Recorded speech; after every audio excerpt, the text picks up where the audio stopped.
afternoon. I'm Jim MacGregor.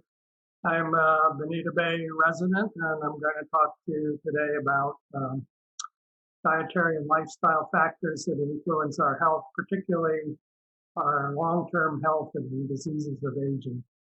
This is the second of two lectures that I'm giving on this topic, and I was led to give these lectures by the experience of my 45-plus-year career in positions responsible for the evaluation and regulation of food and drug safety.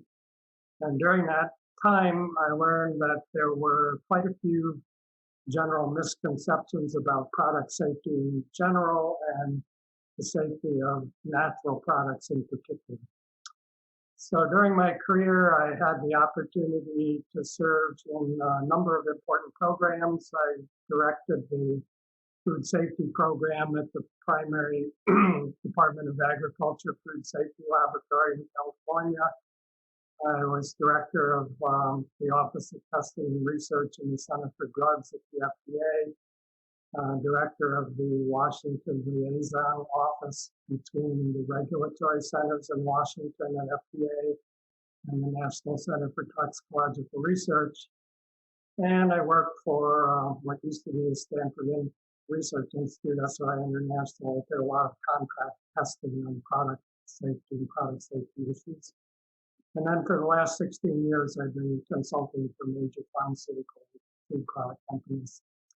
So during this period, it became evident to me that many people tend to focus on perceived risks of minor chemical residues, minor constituents that in fact are very well studied, well controlled, while at the same time they ignore major dietary and lifestyle factors that have been documented to have really quite major impacts on health, well-being, and healthy aging.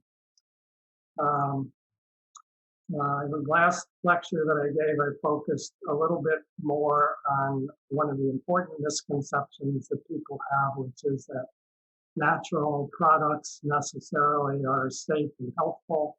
Many people think natural means safe. In fact, the truth is that many natural products can be sold with little or often no testing, safety testing at all, or testing for effectiveness for the health claims that they might make.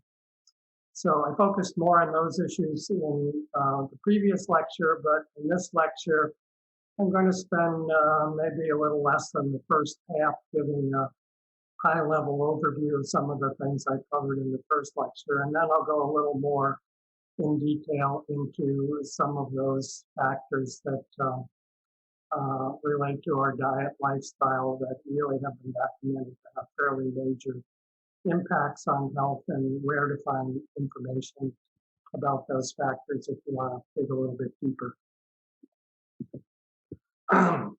So let me begin by recapping some of the common misconceptions that I covered. As I said, the general belief that natural products are inherently safe, and in particular that botanical supplements and natural remedies are safer than and preferable to conventional pharmaceutical agents. I'll show you some of the reasons why that is a major misconception in this moment. People tend to focus, many people that are strict organic food dieters tend to think that the synthetic food additives, pesticide residues in our food are a health risk. And in fact, those residues, additives are really extremely thoroughly investigated with very large conservative safety margins. Whereas, as I said, the botanical supplements, natural remedies, and even organic foods themselves are really not tested in any documented way before they're allowed to be marketed, unless it's known that there's a toxic constituent already known to be associated with them. There's a general belief that organic and GMO-free products are more healthful than conventional foods.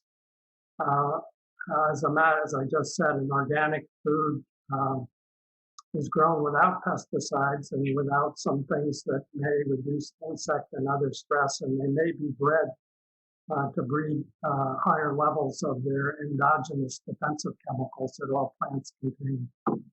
And GMO-free products, there is always a risk with anything we do in science. There's probably a very small risk associated with the modern methods of genetic manipulation of food crops. But in fact, the conventional breeding that we've been using for generations and generations introduce far more random mutations than the modern methods, which are much more specific. So I won't go over some of these things briefly, but I did cover them in a little more depth in the first lecture. Some people, I think, even go as far as to think that natural plant foods are chemical-free, whereas in fact, plants contain many thousands of chemicals that they make for the purpose of deterring insects and deterring pathogens that attack them and so on. So why do I focus in particular on botanical supplements and herbal remedies? The reason is because these are a special risk, because there's a special law that was written to facilitate their sale, basically, and to allow them to be tested with minimal or very, very often no testing at all. And that's a very different law than the Food, Drug, and Cosmetic Act that regulates residues in foods and pharmaceuticals and pesticide residues, or the EPA law, the Federal Insecticide, Fungicide, and Pesticide Act that mandates very thorough testing of pesticides and allows the setting of very conservative safety margins for residues of those. So this act, the Dietary Supplement Health and Education Act, SHEA, has a number of weaknesses. First and foremost is that any botanical supplement sold before 1994 doesn't require any additional safety testing. You can put it in a bottle and sell it. If it's a new ingredient, or if it's a new, what's called a new dietary ingredient, referred to as an NDI, you have to notify the supplement or an herbal remedy. You have to notify FDA, but you're not required to do any specific testing before it's marketed. And very often these are approved on the basis of a safe history of use. And this is the most commonly used safety standard for new ingredients, which often have been present at some level in foods and so on. And this has a certain degree of logic behind it, but the fallacy of this logic is that a history of safe use means it's been used and the problem hasn't been found. Whereas the testing required of things that will be food additives or pesticides must be proactively tested before sale is allowed. And there's a wide range of types of toxicity testing that has to be done in depth and safety margins determined. And even with the NDIs that require FDA notification, that testing and those safety margin settings don't have to occur. Further, this law allows health claims. I'll give you some examples of that. And these health claims can be made without any regulatory review as long as the bottle contains a disclaimer. And I'll show you in a moment how to identify those types of products by their label. Nonetheless, the burden of proof to regulate safety is still on the FDA. So the burden of proof has been shifted from whoever is selling the product, which is the case with a food additive or pesticide residue, new food product introduced into commerce, where they have to do the testing before it's allowed to be sold. I'll show you the range of tests that have to be done in just a moment. And then that has to be reviewed and approved by a regulatory agency, FDA in the case of foods, drugs, and botanical supplements of all kinds. And FDA really is quite under-resourced. I'll show you an example of how under-resourced they are at the moment.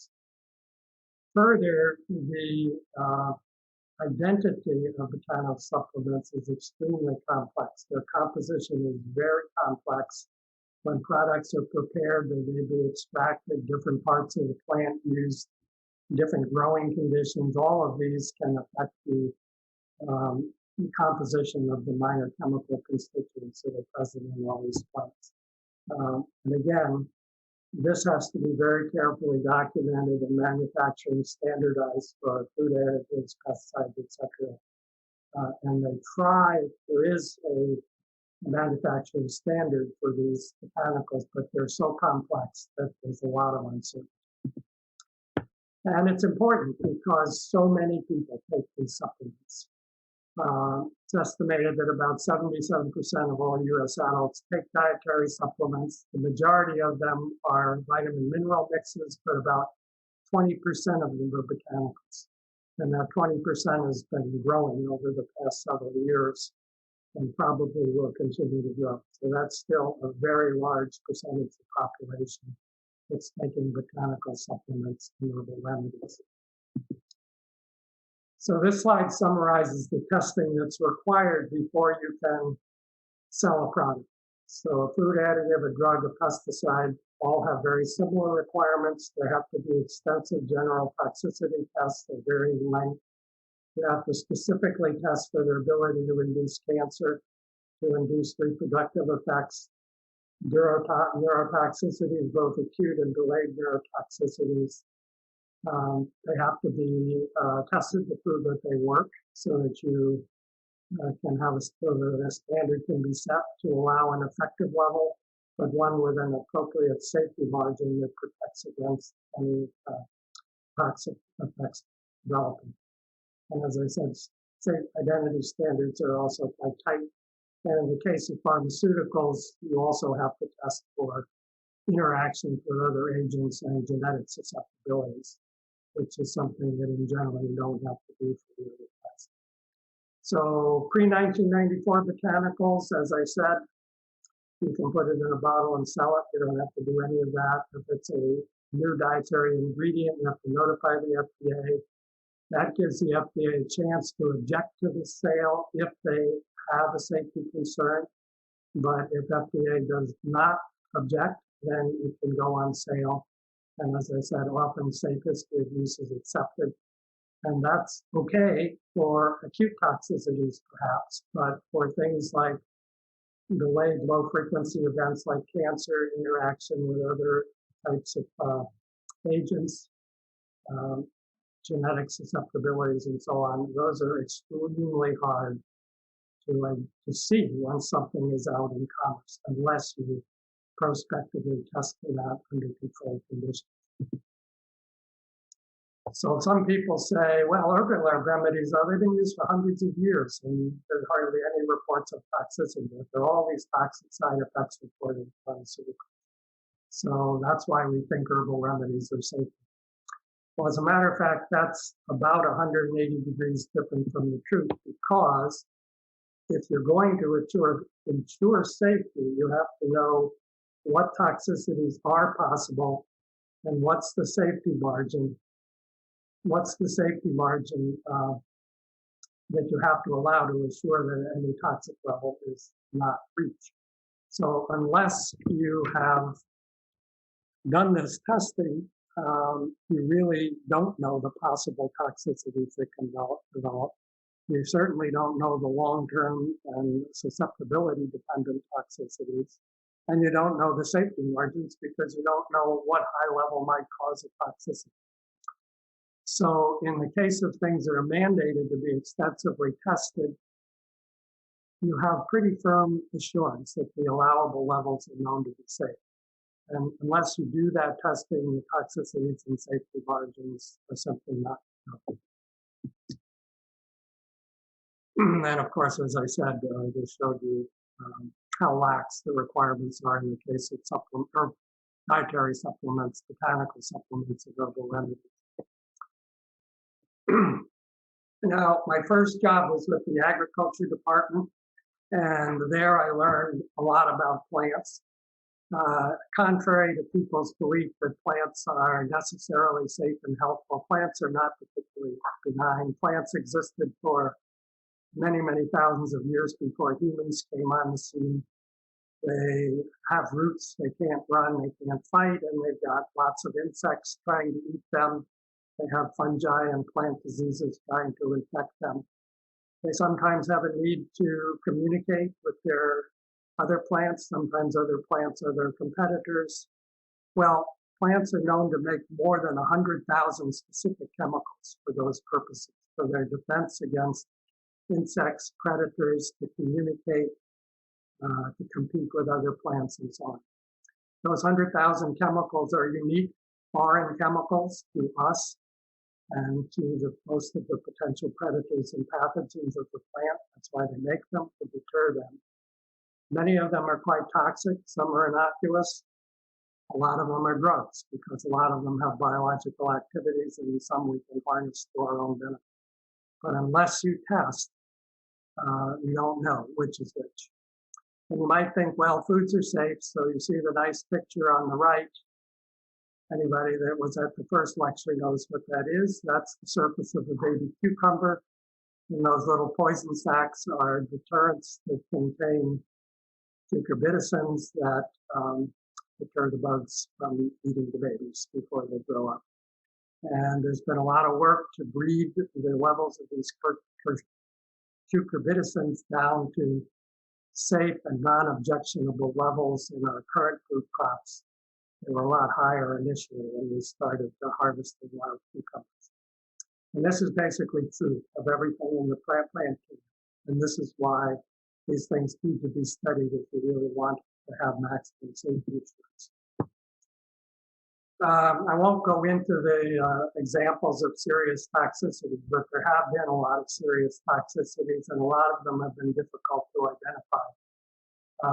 Among them, kidney failure and urothelial kidney cancers and lower urinary tract cancers from Aristolochia species. This has occurred both in foods from contamination of food products by the seeds of Aristolochia plants and by botanicals that have been mixed in at an unsafe level and cause this in humans.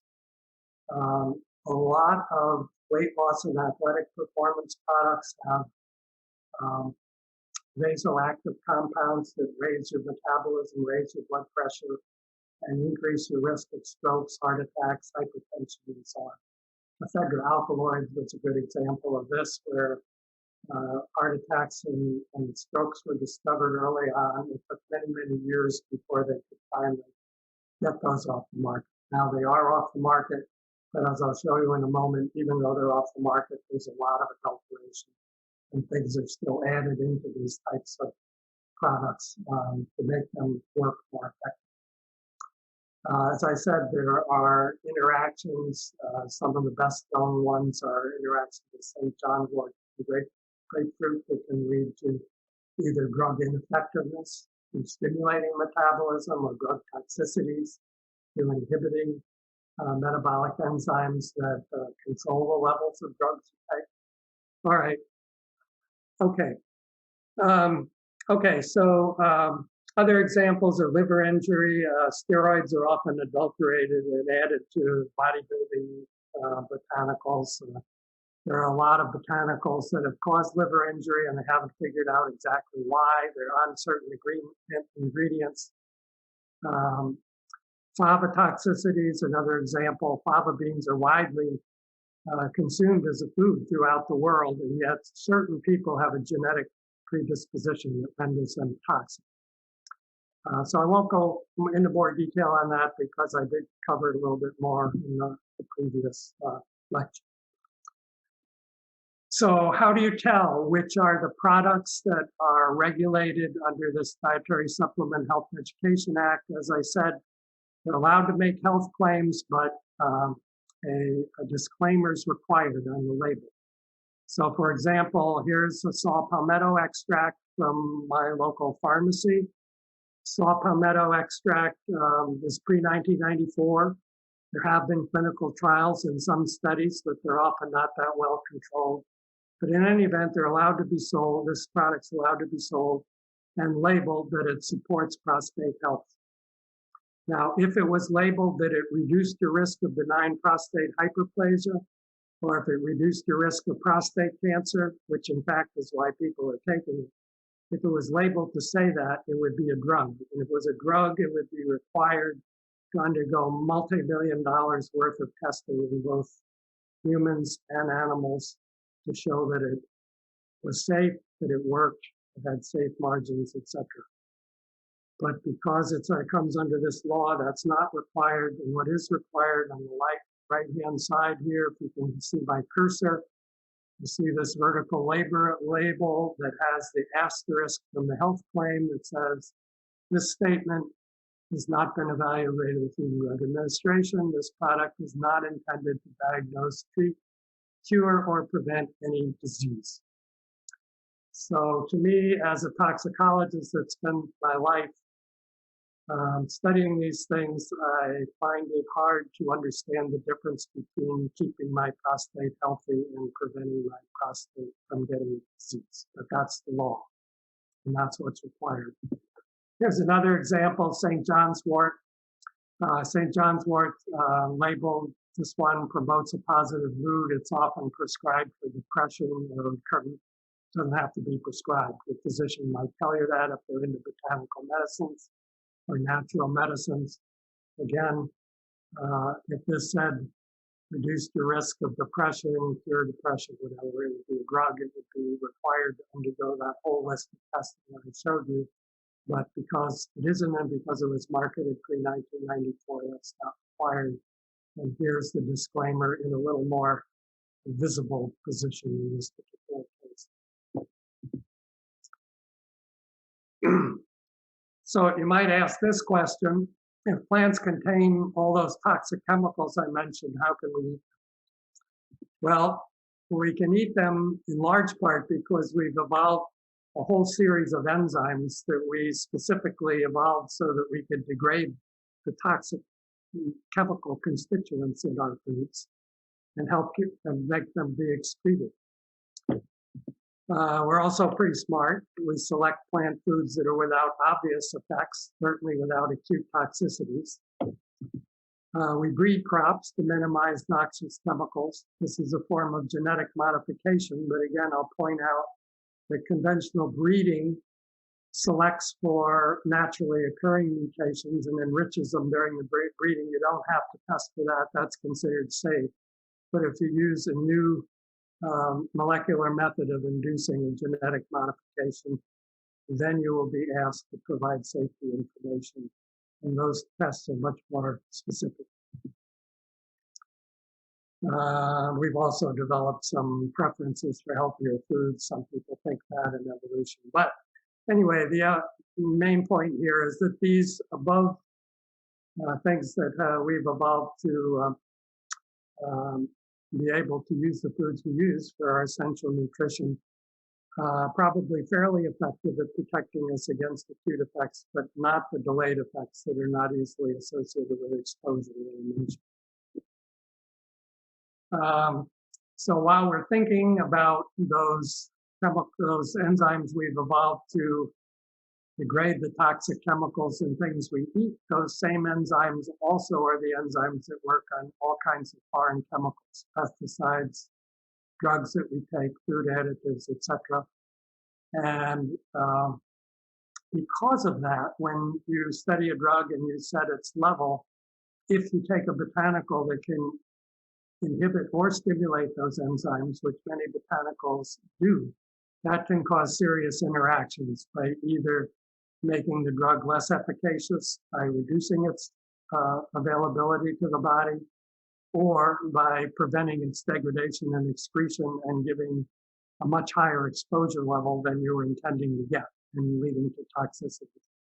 So these are some things that are well known to cause that. The left-hand panel is St. John's wort, which stimulates these degradative enzymes, and it's been found to, for example, metabolize an immunosuppressive agent that's given with transplant surgeries. And they found that out by getting rejections from the transplants until they figured out that some people were on the St. John's wort that would metabolize this drug, and you would be able to not suppress the immune rejection when the transplant would reject. Golden sail and grapefruit are the reverse. They inhibit several of the enzymes that are very widely active against a lot of different drugs. And your pharmacist should be well aware of these. If you're taking a drug, botanical supplement and any drug, you should mention this to your pharmacist, because your pharmacist has a list of known agents that interact in that way. The last thing I'll mention about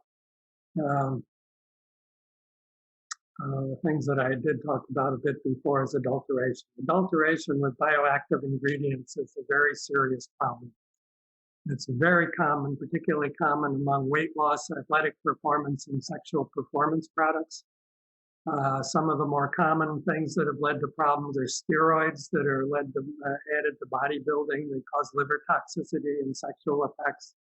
Vasoactive amines in products such as weight loss products and athletic performance products that lead to stroke and heart attacks.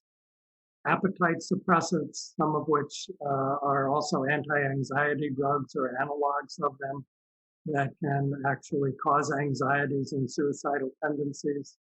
And the sexual enhancement drugs, which are very commonly spiked into sexually enhancement products, such as Viagra and sildenafil. They have blood pressure effects, and if you're on blood pressure medicines, you can have interactions there that are dangerous if you're on certain medications. So just to illustrate how serious this is the best example that I know of how bad the adulteration problem is and how under-resourced the FDA actually is.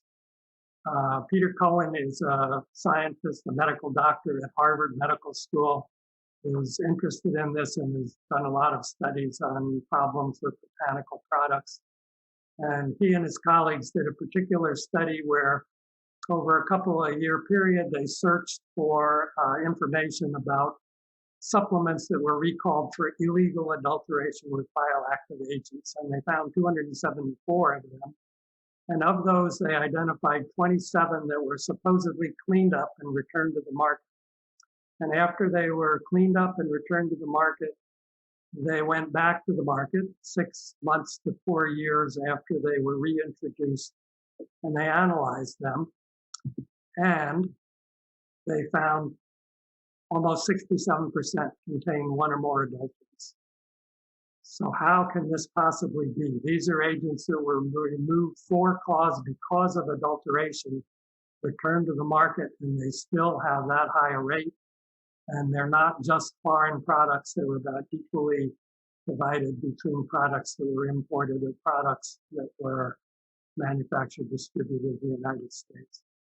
And the reason is because the FDA has the burden to demonstrate health risk, but they don't have the resources to do the testing, and they don't have the resources to even do the follow-up.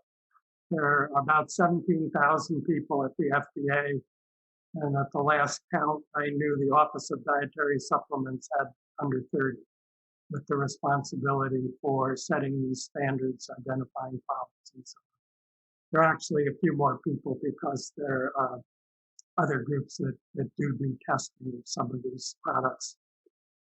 But they're grossly under-resourced, as evidenced by not only this study, but many studies that keep turning up adulteration. I'll just touch on one other thing. Some of the issues are not entirely health issues. I already mentioned fava beans, which is the example on the left, and certain people with a genetic mutation or develop toxicity, even though this is widely used as a food. But on the right side are acai berries, which are now very popular as a health food. They're berries that originate mainly from Brazil that contain very high levels of antioxidants, and they're sought out for their antioxidant properties. Well, the antioxidants are phenolic antioxidants, and one of the more common food additives are in the same chemical class. BHA, BHT are added as preservatives to food. They are phenolic antioxidants. So there are people that strictly avoid buying food that has that antioxidant in it, which has been thoroughly studied and has a well-documented safety margin. and they pay a premium price for that product, go around the aisle in the supermarket, they buy the Aussie berries for another premium price, where they're getting more than 10 times the maximum that would be permitted in the additive, and a mixture of chemical analogs that have not been thoroughly studied. So FDA is well aware of this. In fact, FDA has just entered into a new consortium with the National Toxicology Program in the Department of Health and Human Sciences and a Health and Environmental Safety Institute, which is a non-government joint industry academic public partnership. And this consortium enables representatives from government, industry, universities, and the public to all come together, discuss and address these issues of what's the best strategy for assuring better botanical safety, and put out recommendations. So I have the good fortune, I'm involved in that. I'm on one of their committees, but it's going to take some time before you see the fruits of their efforts, because it's a very major effort. Also, previous FDA commissioner, not Hahn, but the one before that, Gottlieb, made this a priority issue. But since he's left the FDA in 2019 and COVID's come along, this has not been such a priority. So we'll have to see as we go in the future whether FDA increases the priority on dietary botanical supplements and whether they can muster the resources to do it. So I was motivated about all these factors. I'm going to transition now to other lifestyle and health factors. If you want more information on the things I've glossed over kind of briefly here, I wrote a book on it. It's called A Natural Mistake.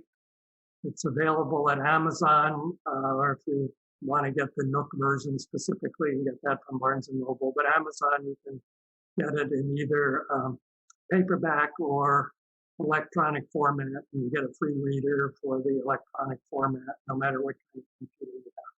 So if you're interested in more depth on some of these issues, like why product risks are often misunderstood, the differences in safety standards across food and drug products, some specific examples of unanticipated toxicities, why they were hard to find, what are the barriers to enforcement, and so on. I encourage you to get a copy of my book and get into more depth. So now I'm going to talk a little more about, well, people worry a lot about the additives and pesticide residues, but what are the things that really have major impact on health and that are really pretty much proven to have those impacts? Well, diet certainly is a major one.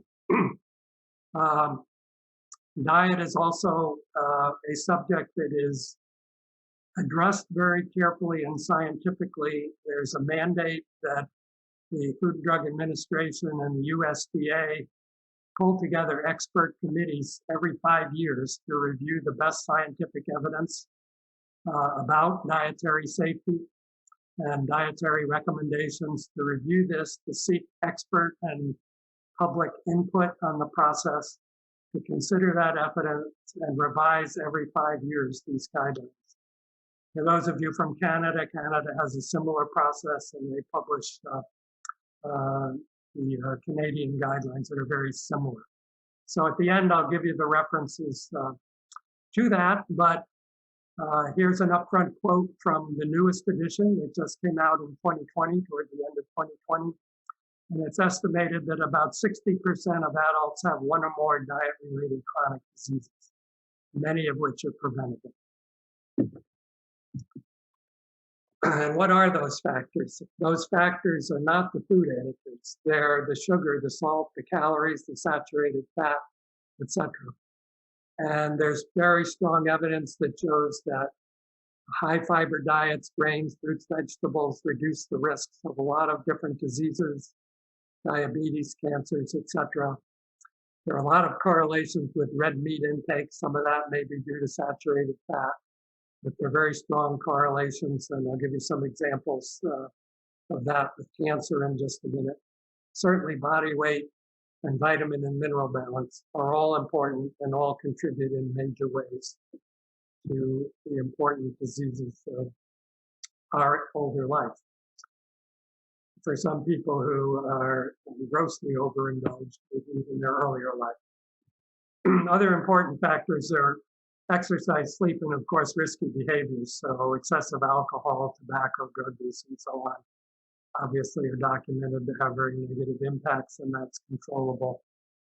But I'll focus on mainly the diet and exercise, and a little bit on sleep as major things we should be paying attention to. So what are the chronic diseases that they most affect? I've already mentioned most of them: cardiovascular disease, heart attacks, hypertension, stroke, type 2 diabetes, cancers, bone health, and dementia. Actually, one of the better documented, I won't call it prevention, but factors that delays dementia is exercise. People that exercise regularly into older age have statistically much lower frequencies of entering into dementia than early age.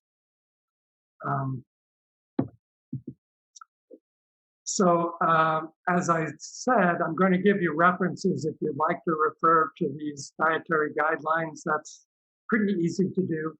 But if you want to be lazy, the Food and Drug Administration has made it very easy for you to pay attention to these dietary factors that are important for your health. So here's an example of a food label that now contains these factors that have been associated with important health, and not relatively recently, for a little while, they've included the percent daily values, which is the amount of the recommended intake of the important factors that this product provides. So this is a very healthy product. This is a can of cannelloni beans. And if you can see my cursor here, you can see it's essentially fat-free. There's no saturated fat, no trans fat, no cholesterol, relatively low in sodium, very high in fiber, 30%, low in total carbohydrates, 0 added sugars. So well within the guidelines for all these important factors, and high in protein. One serving provides 13% of daily protein. So it's very easy in the supermarket to scan these labels, see where you are, avoid things that are too high in sodium, too high in saturated fat, added sugars, etc.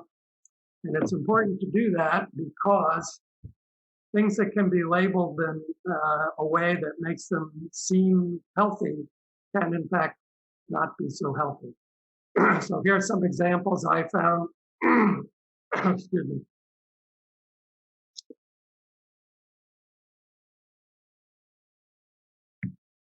Examples on leading brands of different products. So one servings of chicken soup, for example, can provide 50% of your daily sodium intake. One small 6-ounce blueberry yogurt of almost 40% of the sugar intake. One serving of canned fruit, these are almost always frequently canned in sugar syrups, can be 40-50% of your daily allowance. One slice of Swiss cheese, 25% of your saturated fat. I learned about tortillas because I used to like to eat cheese tortillas for lunch until my blood pressure started going up, and I started reading food labels. And I found that 2 tortillas with cheddar cheese could give me about 75 to 80% or more of my daily sodium intake. So now I started reading my food labels and controlling that, and I'm able to get my blood pressure down where I need the lowest possible dose of any blood pressure medication. The one thing I will address in just a couple minutes, and then I'll close and leave some time for questions. First, I'll just summarize I'll say I'm going to focus on cancer. And much of human cancer actually is preventable. And I've been interested in this throughout my career. I've worked on genetic damage and cancer in my research during my career. And so this is a subject somewhat dear to my heart. So people first got into this when it was recognized that cancer rates were very different in different countries. So they started to ask why. So one thing could be diet. One thing could be environment. One thing could be their genetics. So back in the 1970s, they did some careful studies to look at the genetic components. And the most famous studies, they studied Japanese people who migrated to Hawaii. There are a lot of Japanese immigrants in Hawaii. And in Japan, they had unusually high rates of stomach cancer. In the US, we have unusually high rates of colon cancer. So they studied immigrants that moved to Hawaii from Japan.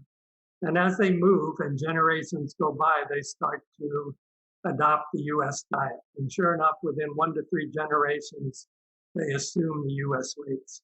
So the stomach cancer goes down, the colon cancer goes up. So that's led to a lot of different kinds of studies, which we don't have time to go into how they did that, looking at different factors that correlate with effects, and then have led to estimates of how much impact they have on your cancer rates. The current estimate is very similar to that of 1970. Around 30% of all US cancer deaths are related to diet. Smoking is another cause of preventable human cancer. About 80–90% of lung cancer is caused by smoking. So if you don't want lung cancer, don't smoke. That's for sure. But about another 20% is related to diet. So other important factors besides diet are exercise, body weight, which in some ways is related to diet, energy consumption, and also some other factors that I'll mention. So before I talk more about colon cancer, this is just a summary of different cancer deaths and the estimate of how much is avoidable by just dietary changes alone. So these are ranked in order of the percentage of cancer deaths they cause. So lung, colon, breast, and prostate are those that cause the most cancer deaths. And as you can see, they're all highly preventable. Lung looks lower at 20%, but that's because 80–90% is caused by smoking and maybe up to 20% by diet. So you can almost eliminate lung cancer. In fact, in 1900, lung cancer was about 1% of all cancers. And today, it's the major killer of cancer-related deaths in the United States. So you can see that all of these are really very highly dependent on diet. And then overall, as I said, the general estimate is about 30% of all types of cancers may be avoidable by diet change. So I'll give you one example now of colon cancer, and then one example from my own research that relates to colon cancer. And that is dietary factors that are related to colon cancer. So things that have been associated with increases, in particular, as being overweight, red meat, adiposity, and protective factors are fruits, vegetables, exercise, vitamin C, folic acid, beta-carotene. So how much do these contribute? There are estimates for each one. But one group that studies this a lot went through a lot of databases, and they looked at each of these factors that had been associated with either increasing or decreasing risk. And then they took the whole body and they looked at the people that were in the favorable category for all of them. So for the people that were in the favorable category, favorable body mass, exercise, alcohol, folic acid, smoking, and red meat, they had a 71% lower risk than the rest of the population. Now, I'll give you one example from my own work that shows how dramatic certain factors can be, and this is the effect of folic acid on genetic damage. You noted this is one of the factors that's associated with risk of colon cancer. And it's well known biochemically that folic acid is a necessary cofactor for making your DNA, and having the right balance is important for maintaining the integrity of your DNA.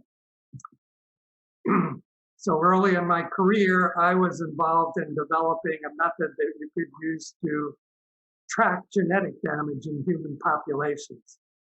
And it's a very simple method where you can look at new red blood cells. And this slide here shows you slides with all these kind of unstained circles are your red blood cells that are unstained. This reddish cell is a newly formed one, which contains a constituent that will stain it red for the first couple days before it's fully mature into a mature red blood cell. And what we found is, or what was already known in other cell types, was that if you have dysfunction in the making of your DNA that gives you DNA fragments or missegregations of your chromosomes, you get either fragments or whole chromosomes lost in your newly formed cells. So this is a simple assay where you can take blood samples and you can simply count up these fragments and you can watch them come and go in the newly formed cells in the population as a whole. So these newly formed cells can be stained for like a couple days after they're formed, and your red blood cells, once they're formed, they stay around for about 4 months. So when we were working out this assay, we went and found our first 20 people to study, and we measured their rate of DNA fragments. And this hashed bar down at the very bottom, this hashed bar at the very bottom that runs across, that's the range of 19 of the people, the lowest and the highest values found in all those people. And we found one person with these values that were like 20 or more times higher than everybody else.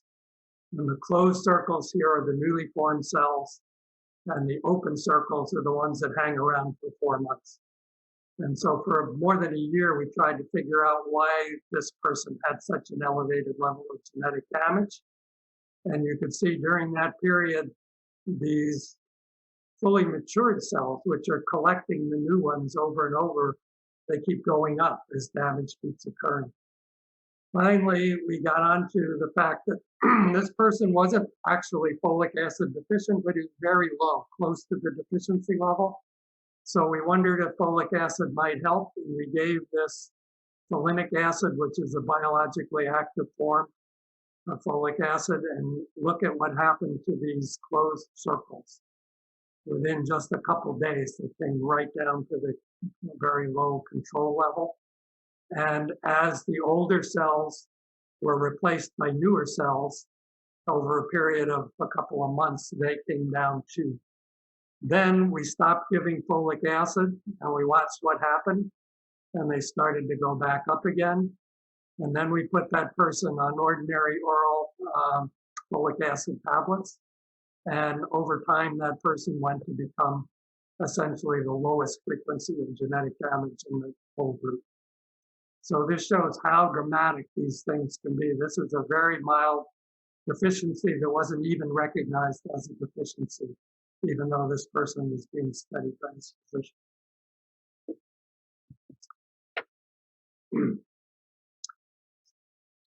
So those are the examples I'm going to give. So I'll just close with some conclusions and advice, and then I'll open it up to questions. So I would say, educate yourself about product laws and the relative benefits and risks. And know that advertising is sometimes misleading. Don't be misled by qualitative statements about health effects, like drugs have a lot of side effects. Know that thoroughly studied products will likely have reported adverse effects, because you have to find out where they occur in order to set a safe margin. You have to recognize that health risks depend on the level of exposure, and labeling of toxic or non-toxic is relatively meaningless unless that's somehow related to the exposure.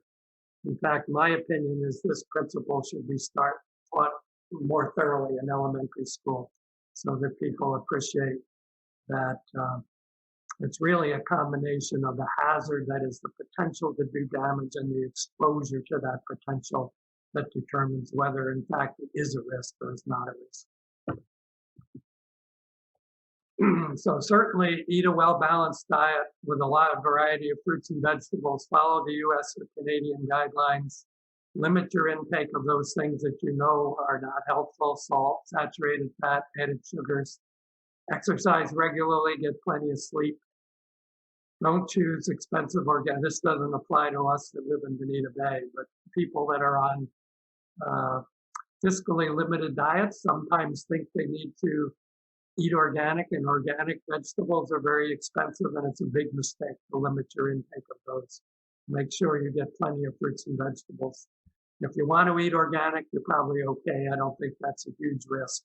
Although you might recognize that there's no specific testing. If you choose organic products, they've probably been bred for higher levels of these endogenous pesticides, and they don't have to specifically be tested for that unless there's a known toxic constituent in there that they're worried about. And on the other side of the coin, there's no good evidence, to my knowledge, that organic products actually are better. I don't know of any careful, good studies that show that organic products actually improve health, unlike all these other factors, which have a very large amount of data behind them. So recognize the liabilities of products that are not regulated or evaluated by the FDA. Look for that telltale disclaimer. These statements have not been evaluated by the Food and Drug Administration. I would go so far as to say avoid botanical supplements, especially quick fixes and miracle products such as the weight loss products, sexual activity enhancer, stimulant products that have such a high rate of adulteration, and stick to conventional products and approved drugs. That would be my advice. I won't talk about regulatory changes and practices. Part of my motivation in writing my book is I really think that the regulatory agencies need to make some changes toward more uniform standards for herbal remedies and botanical supplements to bring them a little more closely into line with drugs, food additives, and other residues. And I won't go into detail how to do that, but I think public, private, academic, multidisciplinary input such as this consortium I talked about is a good way to develop recommendations to implement some of these changes in the regulations. So if you're interested in pursuing this more, here's some references if you have a pencil and paper. If you don't have a pencil and paper, just remember, if you want to find my book, A Natural Mistake, MacGregor will find it for you. Dietary guidelines will find you the dietary guidelines for Americans. But the website for that is just www.dietaryguidelines.gov. Health Canada has a similar one, and in Canada it's food-guide.canada.ca. But if you don't want to plunge through all those, I would encourage you to do it if you're really health conscious, but read your food labels. That's really important. All the critical information is there. And there are also guidelines for physical activities, which, whoops, what happened? Here we go. And again, you can Google physical activity guidelines and find that. But basically, don't be a couch potato. Get out there and get moderate exercise. Do it on a regular basis, and you'll meet those guidelines. So that's my overview. I think I'll stop there and open it up for questions.